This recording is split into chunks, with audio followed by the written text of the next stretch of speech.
আচ্ছা ছেলেরা আগে বলো, ধ্বনি কাকে বলবে? বলো, পড়ে এসছো সব, 7-এ পড়েছো। ধ্বনি কাকে বলে? জোরে বল, একটু জোরে বল, শুনতে হবে তো। ধ্বনি কাকে বলে? জানা আছে না নেই? চারজনা কারো নেই? মেয়েরা নেই? কারো জানা নেই ধ্বনি কাকে বলে? আচ্ছা, বর্ণ কাকে বলে? সব ভুলে গেছিস? ঠিক করেছিস, তোরাও তাই। বাহ, মানে একদম সমানে সমানে চলতে কোনো অসুবিধা নেই। আচ্ছা যাই হোক, শুনে নাও ভালো করে। ধ্বনি কাকে বলবে আর বর্ণ কাকে বলবে, দুটো প্রায় একই রকম। ধ্বনিটা আর বর্ণটা প্রায় একই রকম, কিন্তু তাদের মধ্যে একটু পার্থক্য রয়েছে। কেমন না, ধ্বনি কাকে বলবো? আমরা মুখ দিয়ে যে আওয়াজ করছি সেটাই হবে ধ্বনি। পরিষ্কার হলো? আমরা বাকযন্ত্রের সাহায্যে, মুখটাকেই বাকযন্ত্র বলা হয় ব্যাকরণের ভাষায়, আমরা বাকযন্ত্রের সাহায্যে যা কিছু উচ্চারণ করি সেটাই হবে আমাদের ধ্বনি।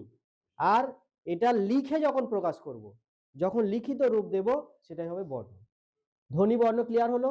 তাহলে ধ্বনি বর্ণের মধ্যে যদি পার্থক্য বলে তাহলে কি বলবো বলো দেখি? আমি যেটা বললাম সেটাই বললে হবে। ধ্বনিকে লিখে প্রকাশ করা যায় না, আর অপরটা বর্ণকে লিখে প্রকাশ করা হয়। বা ধ্বনি হলো আমরা মুখে উচ্চারিত আওয়াজকে ধ্বনি বলবো, আর যে ধ্বনিটাকে লিখিত রূপ দিলে সেটা হবে বর্ণ। পরিষ্কার হলো না হলো না? এইবার আসি একদম কচি বেলাকার কথা।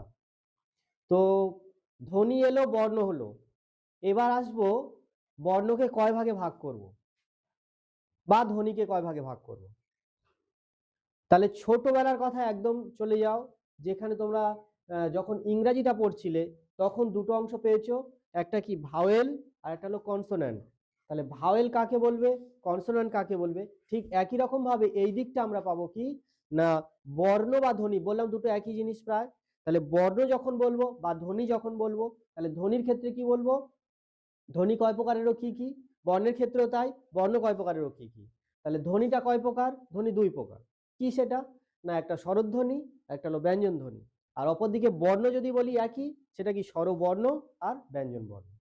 দুটো কিন্তু প্রায় একই রকম, একটা মুখে উচ্চারণ করব আর একটা লিখে প্রকাশ করব। তাহলে মনে করো একটা মৌখিক পরীক্ষা আর একটা লিখিত পরীক্ষা, তাহলে দুটো কিন্তু একই জিনিস, পরীক্ষা কিন্তু একটা মৌখিক একটা লিখিত। তো সেই ক্ষেত্রে আমরা প্রথম আসি ধ্বনির কথায়। স্বরধ্বনি কাকে বলবো? স্বরধ্বনি কোনগুলো বা স্বরধ্বনি কাকে বলবো বলতে পারবি? না হবে না?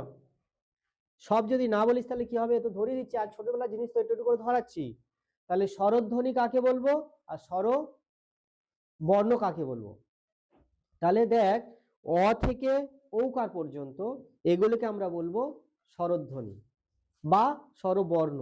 আর অপর দিকে ক থেকে চন্দ্রবিন্দু চাঁদ পর্যন্ত এগুলিকে আমরা বলবো ব্যঞ্জন ধ্বনি বা ব্যঞ্জন বর্ণ। তাহলে এবার প্রশ্ন হলো, স্বরধ্বনি কাকে বলে, অপর দিকে ব্যঞ্জন ধ্বনি কাকে বলে? ওই একই রকম ভাবে স্বরবর্ণ কাকে বলে, ব্যঞ্জন বর্ণ কাকে বলে। তাহলে স্বরধ্বনি আমরা কাকে বলবো? স্বরধ্বনি, ব্যঞ্জন ধ্বনি। তাহলে যে সমস্ত ধ্বনিগুলি একা একা উচ্চারিত হয়, ভালো করে দেখ, যে সমস্ত ধ্বনিগুলি একা একা উচ্চারিত হয়, উচ্চারণের জন্য কারো সাহায্য নেয় না, তাকে আমরা বলবো স্বরধ্বনি। একই রকম ভাবে যদি স্বরবর্ণ বলি, যে সমস্ত বর্ণগুলি একা একা উচ্চারিত হয়, উচ্চারণের জন্য কারো সাহায্য নেয় না, তাকে আমরা বলবো স্বরবর্ণ। তাহলে স্বরবর্ণ যা, স্বরধ্বনি তাই, শুধু রূপটা পার্থক্যটা কি, একটা লিখতে হবে প্রকাশ করতে হবে, আর একটা মুখে বলতে হবে। মুখে বললে সেটা স্বরধ্বনি, আর লিখে প্রকাশ করলে সেটা হবে স্বরবর্ণ। যেমন অ আ হ্রস্ব ই দীর্ঘ ই বলে গেলাম, বলা মানে কি, এটা স্বরধ্বনি, আর যখন খাতায় লিখবো বা বোর্ডে লিখবো সেটা বর্ণ হয়ে যাবে। পরিষ্কার হলো না হলো না? হয়েছে? ঠিক করে বল, না হলে কিন্তু বারবার বলবো, পরে কিন্তু আর বলবো না, তখন গালাগালি করবো না কিন্তু ঠিকঠাক হলে, সে বাপ মা তুলে হোক, সে যা তুলে হয় হোক, গালাগালি করবো। তাহলে আসি, একটু বলতে দে। তাহলে প্রথমত আমরা কি পেলাম, ধ্বনি আর বর্ণটা প্রায় একই রকম। আবারও রিপিট করছি, যেটা লিখে প্রকাশ করব সেটা হবে বর্ণ, আর যেটা বলে প্রকাশ করব অর্থাৎ মুখ দিয়ে বলবো সেটা হবে ধ্বনি। তাহলে আমাদের স্বরধ্বনি আর স্বরবর্ণ কাকে বলে আশা করি সবার হয়েছে। মেয়েরা বলো দেখি একবার, স্বরধ্বনি কাকে বলবে? বলো চটপট বলো দেখি, আমি তো বলে দিলাম, দুবার তিনবার করে বলছি তা হচ্ছে না। স্বরধ্বনি কাকে বলে? ছেলেরা বলতো স্বরধ্বনি কাকে বলে, এক্ষুনি যেটা বলে দিলাম। যেসব ধ্বনিগুলো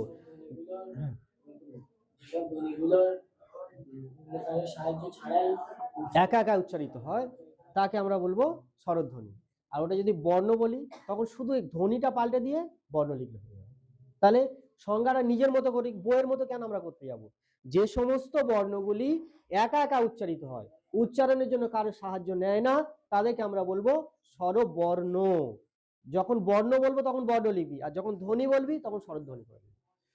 আচ্ছা, তাহলে দেখ আমরা যখন অ, আ, হস্র ই, দীর্ঘ ই এগুলো উচ্চারণ করছি, এই উচ্চারণের সময় কারোর কি সাহায্য নিচ্ছে?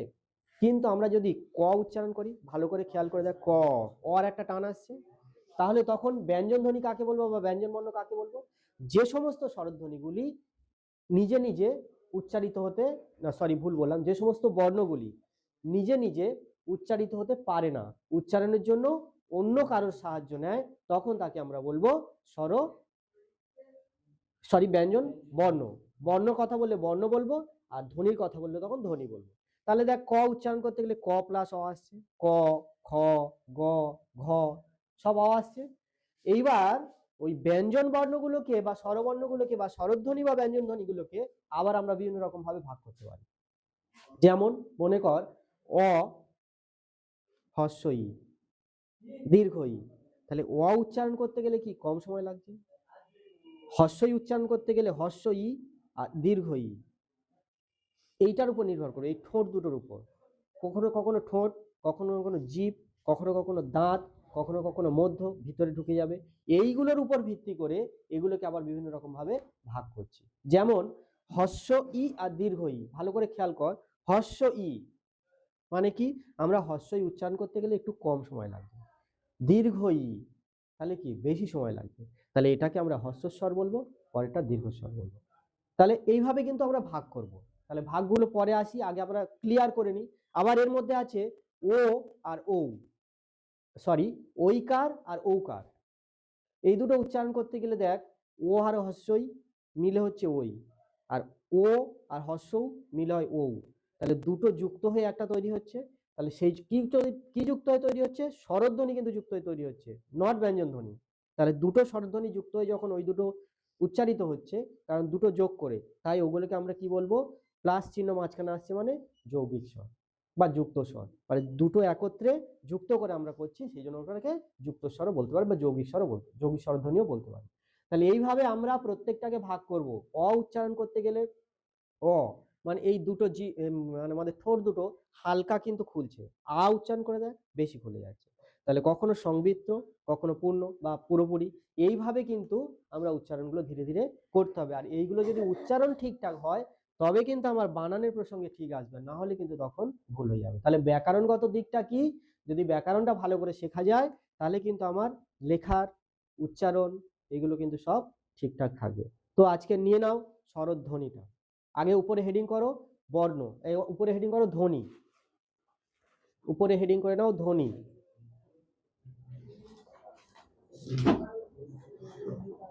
হেডিং কর ধ্বনি।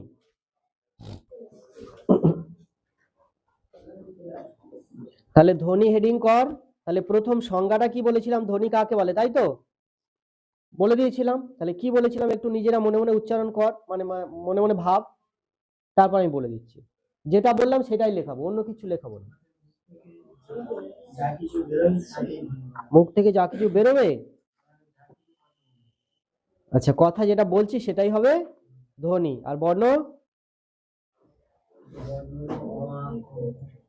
অ আ ক খ। আচ্ছা ঠিক আছে, তাহলে লেখো। আমরা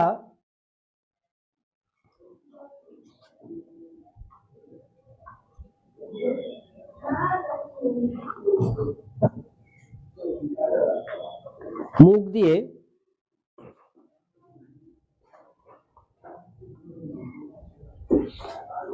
যা কিছু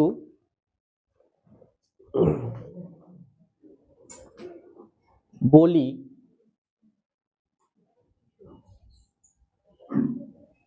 সেটাই হলো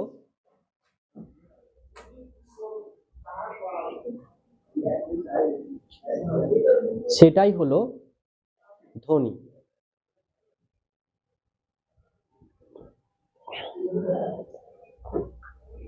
দাঁড়িয়ে দিলে অর্থাৎ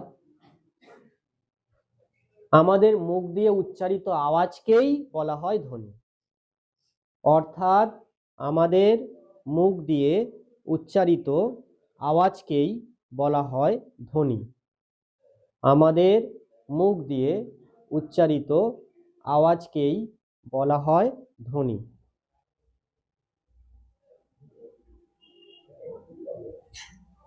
আমাদের মুখ দিয়ে উচ্চারিত আওয়াজকেই বলা হয় ধ্বনি।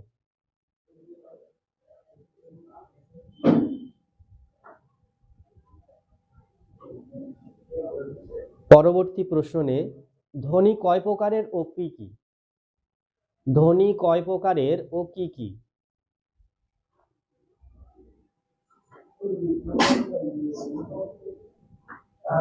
ধ্বনি কয় প্রকারের ও কি কি?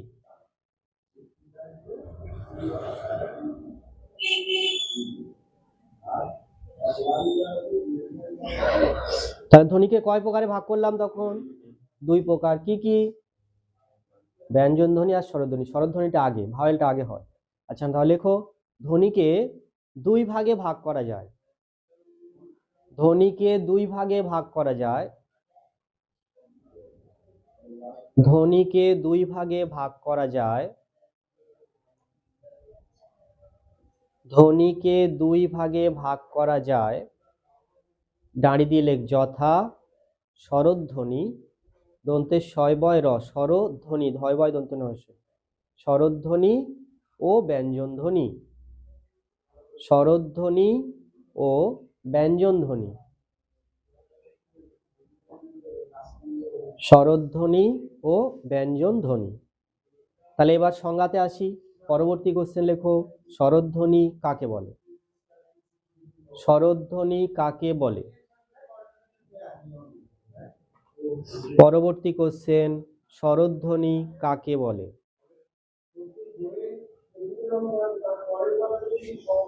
স্বরধ্বনি কাকে বলে? তাহলে এটাও বলে দিলাম। বল দেখি কি হতে পারে, তারপর লেখা হবে।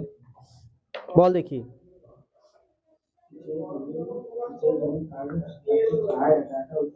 একদম ওটাই লিখে ফেলো।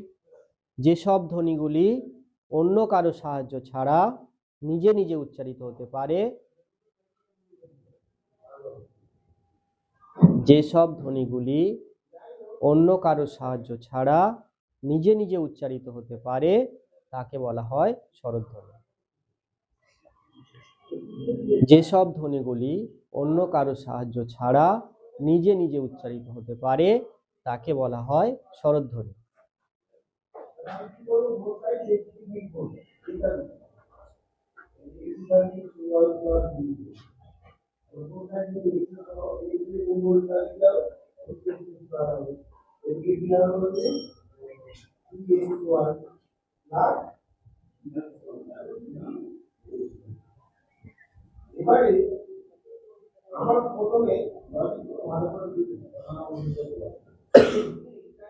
হয়েছে?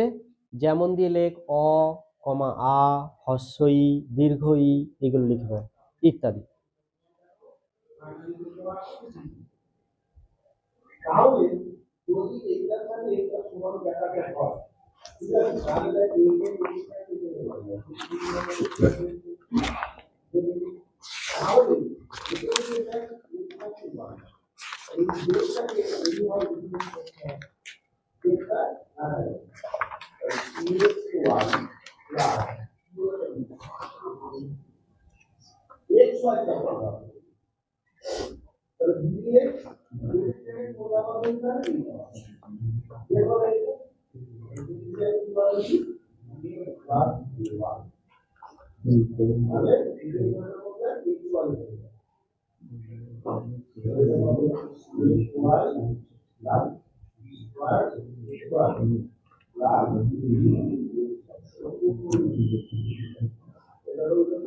আচ্ছা হয়েছে? তাহলে তাহলে পরবর্তী কোশ্চেন নেই।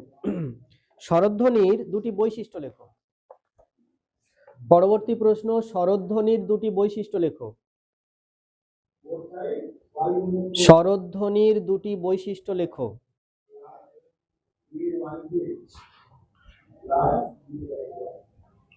স্বরধ্বনির দুটি বৈশিষ্ট্য লেখো।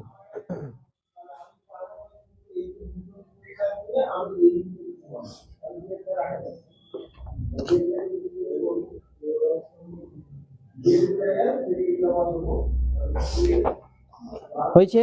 একের দাগ নাম্বার দিয়ে লেখ। স্বরধ্বনিগুলি উচ্চারণের সময় স্বরধ্বনিগুলি উচ্চারণের সময় স্বরধ্বনিগুলি উচ্চারণের সময় স্বরধ্বনিগুলি উচ্চারণের সময়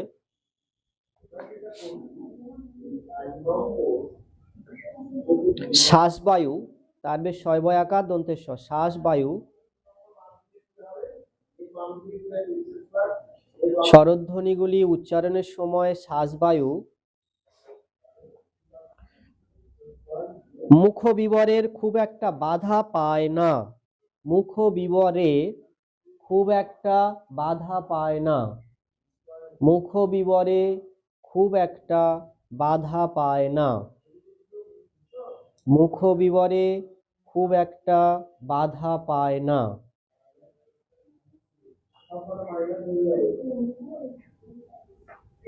মুখবিবরে খুব একটা বাধা পায় না। দাঁড়িয়ে দে, দিয়ে পরের লাইনে 2 দাগ নাম্বার দে, যেহেতু দুটো বৈশিষ্ট্য লিখতে বলেছে।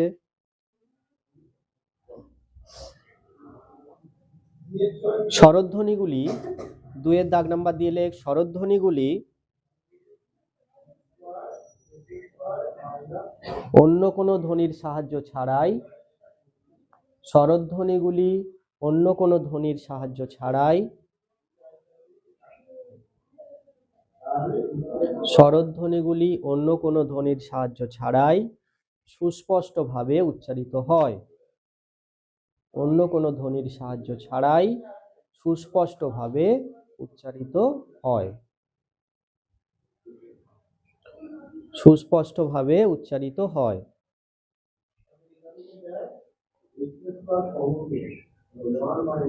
হয়েছে? পরবর্তী প্রশ্ন লেখ। মৌখিক স্বরধ্বনি কাকে বলে?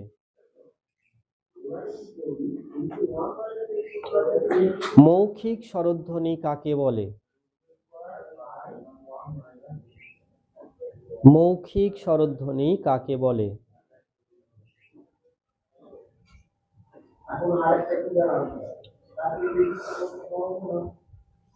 যে স্বরধ্বনি উচ্চারণের সময় যে স্বরধ্বনি উচ্চারণের সময়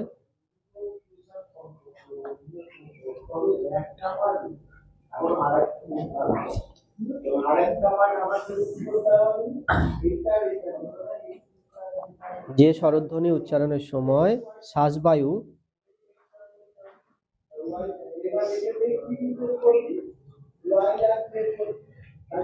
শ্বাসবায়ু শুধু মুখ দিয়ে যাতায়াত করে।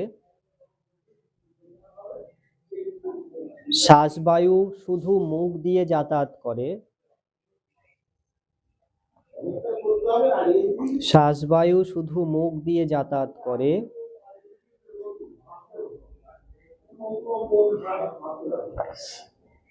তাকে বলা হয় মৌখিক স্বরধ্বনি।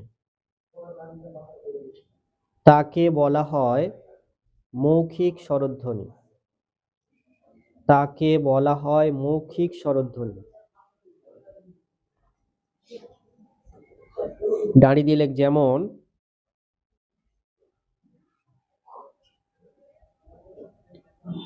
অ, আ, হস্যই দীর্ঘই হস্যৌ ইত্যাদি।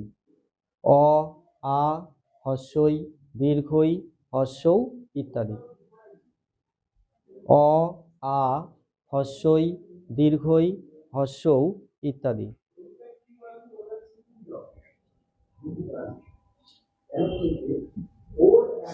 অকার আকার হস্যই দীর্ঘই হস্যৌ ইত্যাদি। হয়েছে? পরবর্তী প্রশ্ন নাও। মৌলিক স্বরধ্বনি কাকে বলে? মৌলিক স্বরধ্বনি কাকে বলে? পরবর্তী প্রশ্ন, মৌলিক স্বরধ্বনি কাকে বলে? মৌলিক স্বরধ্বনি কাকে বলে? মেয়েরা বড্ড স্লো কিন্তু, একজন ছাড়া। মৌলিক স্বরধ্বনি কাকে বলে? আচ্ছা বলতো দেখি, মৌলিক সংখ্যার যৌগিক সংখ্যা অঙ্কে তো করেছিস, 5 হবেনি? আচ্ছা আচ্ছা নাও এটা সংজ্ঞা লেখো। যে স্বরধ্বনিকে কোনোভাবেই বিশ্লেষণ বা বিভাজন করা যায় না,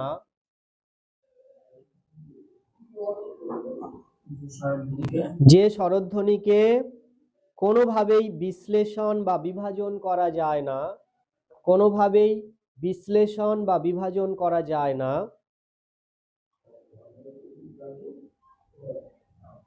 বিশ্লেষণ বা বিভাজন করা যায় না,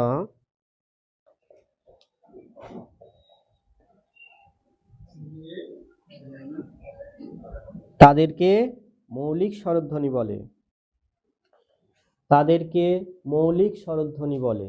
বিভাজন বা বিশ্লেষণ করা যায় না, তাদেরকে মৌলিক স্বরধ্বনি বলে। দাঁড়িয়ে দিলে যেমন অ আ হস্যই একার ওকার হস্য আর অয়জা ফেলা আকার, অকার কমা আকার সাধারণত এরকম ভাবে উচ্চারণ করা হয় না, অ আ হস্যই দীর্ঘ এরকম করা হয়। তাহলে অ আ হস্যই এ ও একার ওকার হস্যৌকার আর অয়জা ফেলা আকার এ। তাহলে কটা হলো? অকার হলো, আকার হলো, হস্যই হলো, একার হলো, ওকার হলো, হস্যৌ হলো আর অয়জফলা আকারে এ হলো। অকার দে, তারপরে জফলা দে, তারপর আকারের চিহ্ন দে। হয়েছে সবার? অ আ হস্যই হস্যৌ একার ওকার আর অয়জফলা আকার।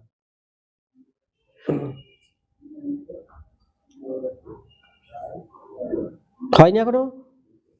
অ আ হস্যই হস্যৌ একার ওকার, খাতার দিকে তাকা, ওদের দিকে তাকিয়ে লাভ নেই।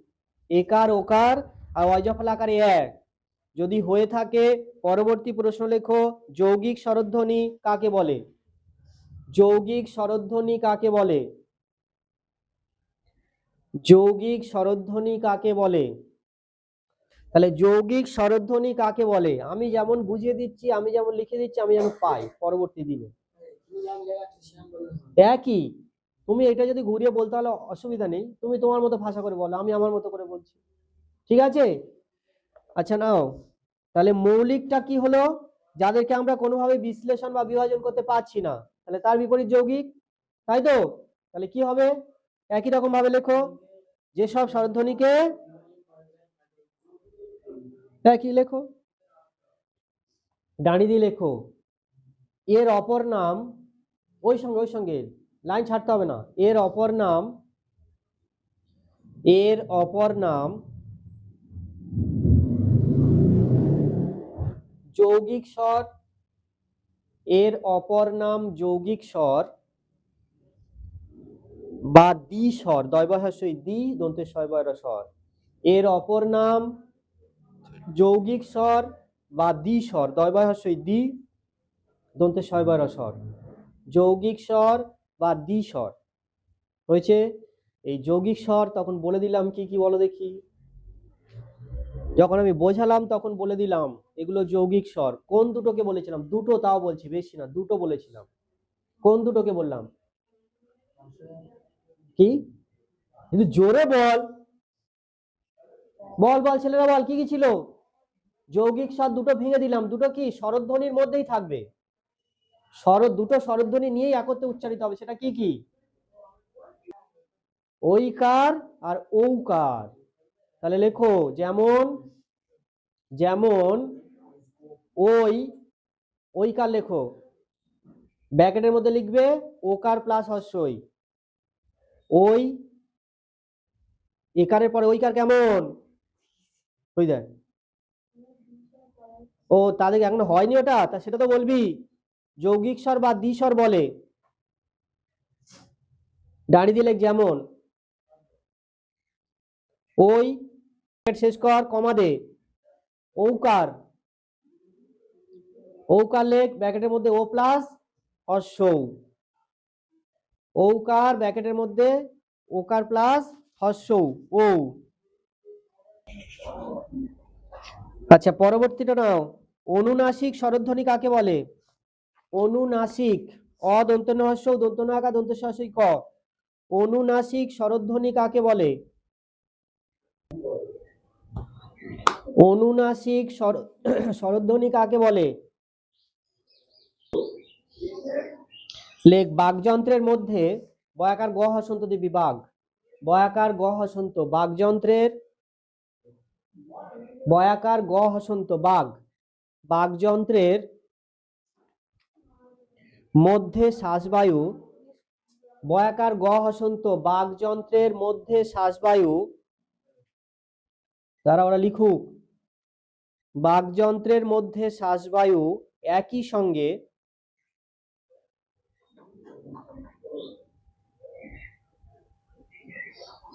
একই সঙ্গে মুখ ও নাক দিয়ে, একই সঙ্গে মুখ ও নাক দিয়ে,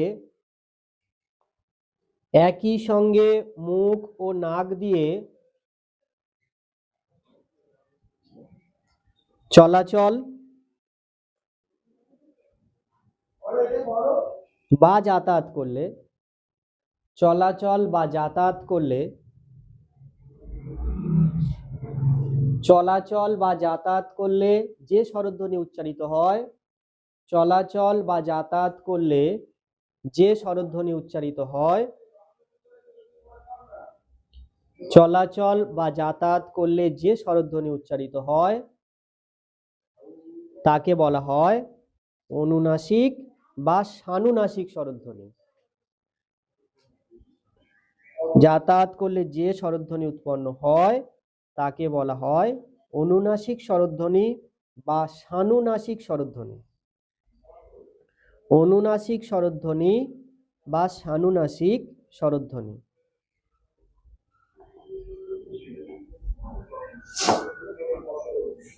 হয়েছে? যেমন দিয়ে লেখ, হর্ষই চন্দ্রবিন্দু, ই হর্ষই চন্দ্রবিন্দু, কমা দিয়ে লিখবি আকার চন্দ্রবিন্দু ইত্যাদি। আর দুটো দেবো, আজকে আর কিছু দেবো না। পরবর্তী প্রশ্ন লেখ, হর্ষ স্বরধ্বনি কাকে বলে? হয় র ফেলা দন্তের শয় বয়, হয় র ফেলা দন্তের শয় বয়, হর্ষ স্বরধ্বনি কাকে বলে?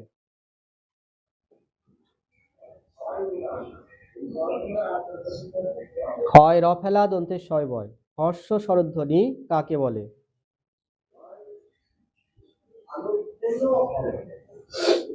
তাহলে কি হবে এটা? তখন বলেই দিয়েছি, যেসব স্বরধ্বনি উচ্চারণ করতে কম সময় লাগে তাকে বলা হয় হর্ষ স্বরধ্বনি। হ্যাঁ, যেসব স্বরধ্বনি উচ্চারণ করতে কম সময় লাগে তাকে বলা হয় হর্ষ স্বরধ্বনি। তাহলে উদাহরণ লেখ, যেমন অকার হর্ষই আর হর্ষ, যেমন অকার হর্ষই হর্ষ।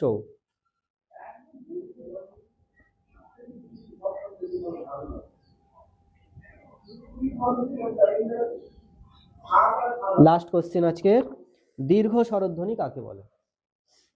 দীর্ঘ স্বরধ্বনি কাকে বলে? দয় দীর্ঘই ক্ষয় রে। দীর্ঘ স্বরধ্বনি কাকে বলে? হর্ষ স্বরধ্বনি হলো, তার বিপরীত হবে দীর্ঘ স্বরধ্বনি। তাহলে দীর্ঘ স্বরধ্বনি কাকে বলে?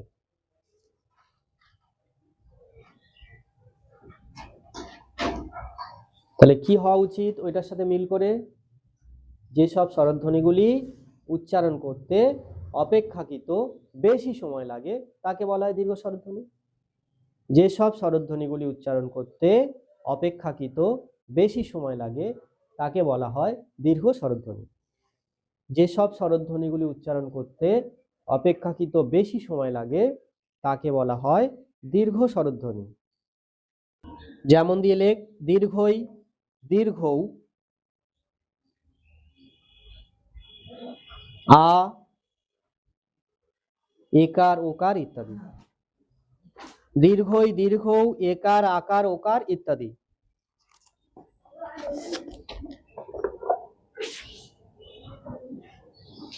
তাহলে আজকের ক্লাসটা এই পর্যন্ত। পরবর্তী দিন দয়া করে যেন এটা করে আসা হয়। এলে তারপর কলিঙ্গ দেশের ঝড় বৃষ্টি, বাকি প্রশ্নোত্তরগুলো লিখে দেবো। সবাইকে বলছি যেন ঠিকঠাক করে আসা হয়, আর সময়টা যেন একটু মেনটেন করে আসা হয়।